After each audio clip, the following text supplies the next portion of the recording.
एक भ्रम लोगों में है, उसका निराकरण कर दें। बहुत से लोग कहते हैं कि सोते समय मस्तक पर तिलक मत रखो। बहुत से लोग पूछते भी हैं, तिलक धो देते हैं।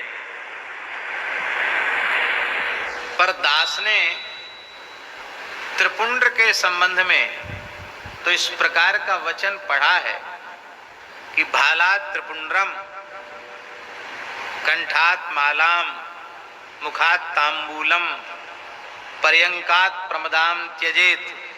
ये सब बात शयन में लिखी है, लेकिन ऊर्ध्व पुंड्र के संबंध में दास को कहीं पढ़ने को नहीं मिला कि निद्रा के समय, सोते समय ऊर्ध्व पुंड्र नहीं होना चाहिए, और सोते सोते पधार गए तो कम से कम तिलक के सहारे तो सदगति हो जाएगी। इसलिए तिलक निरंतर मस्तक पर रहना चाहिए।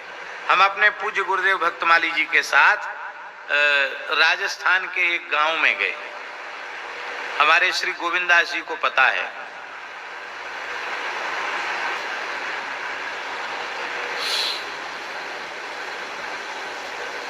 अपना स्थान है ना, अपना स्थान है ना सामोद में, क्या नाम है स्थान का? खेड़ापति। महाराज जी की कथा थी, दास भी गया था, खेड़ापति की बात है।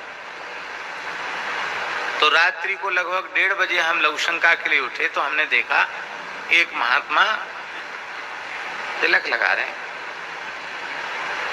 तो हमने उनसे पूछा कि महाराज अभी तो 1:30 बज रहा है, तिलक कैसे, स्नान कर लिया? बोले नहीं नहीं गुरु भाई, हम भी थोड़ी देर पहले उठे थे, अपने राम उठे थे, तो हम वो दर्पण लगा हुआ था, उसमें नजर पड़ गई, तो हमारा तिलक नहीं है।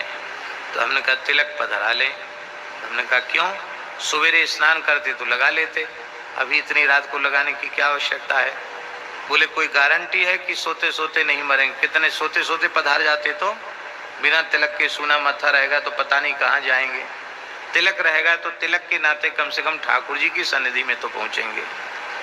तो मैंने महाराज जी को सवेरे ये बात बताई कि महाराज जी रात्रि को एक संत को ऐसे तिलक लगाते हम। ये सामोद की बात है, खेड़ापति हनुमान जी की बात। महाराज जी ने कहा इससे शिक्षा लेनी चाहिए कि तिलक सदा सर्वदा मस्तक पर रहे।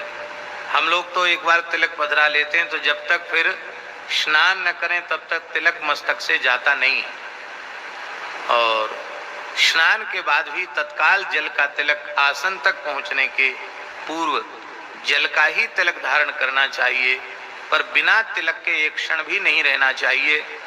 महाराज तिलक की ऐसी बात हमारे ग्रंथों में लिखी है कि ऊर्ध्व पुंड्र विहीनस्य श्मशान सदृशम मुखम, ऊर्ध्व पुंड्र विहीनस्य श्मशान सदृशम मुखम, मुखम तस्य विलोक्यैव ह्यादित्यन्तु विलोकयेत। जिसके मस्तक पर ऊर्ध्व पुंड्र तिलक नहीं है, श्मशान के समान उसका मस्तक है। बिना तिलक वाला मस्तक दिख जाए तो सूर्य भगवान का दर्शन करके पाप का प्रायश्चित करना चाहिए। सूर्य नारायण दर्शन का प्रायश्चित लिखा है, सूर्य भगवान का दर्शन करके उस दोष का परिहार करना चाहिए। तो मृदाधार्यम सुमृदा विधाय वही, कामदगिरी गोवर्धन आदि पर्वतों के शिखर की मृतिका, गंगा यमुना सरयू आदि के तट की, विल्व वृक्ष के मूल की, गोपी चंदन की, पवित्र जलाशयों की, यहाँ तक कि अयोध्या वृंदावन चित्रकूट धाम, मान लो कहीं की भी मृतिका उपलब्ध न हो और तिलक का सामान नहीं है आपके पास, मृतिका उपलब्ध ही नहीं है, तो तुलसी जी जहाँ विराजमान हो, तुलसी मूल की मृतिका महान तीर्थ मृतिका ही है। संपूर्ण तीर्थ तुलसी के मूल में निवास करते हैं, तो तुलसी वृक्ष के मूल की रज से ही अपने मस्तक पर तिलक धारण कर लेना चाहिए। इसलिए महाराज जी पद्म पुराण उत्तराखंड में लिखा है, पर्वताग्रे नदी तीरे विल्व मूले जलाशय, सिंधु तीरे च वाल्मीकि हरि क्षेत्रे विशेषता, पर्वताग्रे नदी तीरे मम क्षेत्रे विशेषता, सिंधु तीरे च वाल्मीकि तुलसी मूलमाश्रिते, मृद एतासु संपाद्या वर्जय त्वन्य मृत्तिका। इतनी प्रकार की मृत्तिकाएं वो ऊर्ध्व पुंड्र के लिए ग्राह्य हैं। पर चित्रकूट धाम की रज हो, अयोध्या जी की मलयकूट पर्वत की रज हो, तब तो कहना ही क्या है।